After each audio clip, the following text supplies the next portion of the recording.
the old man possessed a magical stone. All he had to do was cut his wrist and let fresh blood drip into the holes of the stone, and with the blood flowing inside, he gained supernatural powers. As the force entered his body, time instantly came to a halt. Even the butterflies fluttering in the air froze in place, and only the old man's family remained able to move. Yet despite such a powerful ability, they had not grown wealthy. Instead, they struggled on the edge of poverty. The grandfather drank all day, while the father had been laid off and stayed at home. The woman could not find a job, and her brother spent every day shut inside playing video games. One day, however, the brother went out to pick up his nephew from school. A gang of thugs spotted him, and with just a few blows they knocked him to the ground, then seized both him and the boy as hostages. They called the family and demanded a ransom of $5 million, ordering them to deliver the money within half an hour to a shabby apartment nearby. But $5 million was an amount that an ordinary family might never earn in an entire lifetime. Fortunately, the father went to borrow from a loan shark, and somehow managed to gather the money. Just as he rushed to take it and redeem his loved ones, the grandfather suddenly stopped the father and daughter, insisting that he had a better way. He cut his palm and let blood drip onto the stone. The moment the blood touched it, a dark red barrier spread outward,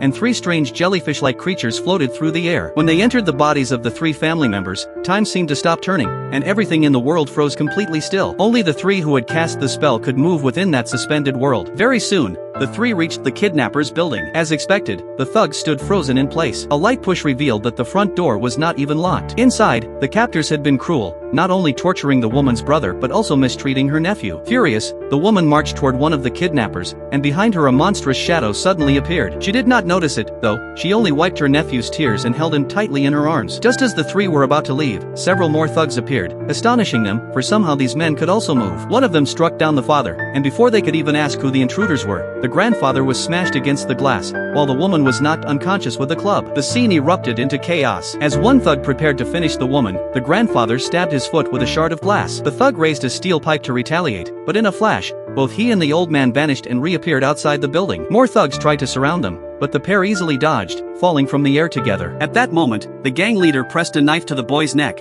trying to force them into submission. Yet in the very next instant, a gigantic beast appeared behind the man. The woman immediately recognized it as the shadow she had seen before, the guardian of this strange world. Anyone who violated his rules would be destroyed. If you possessed the power to stop time, what would you do?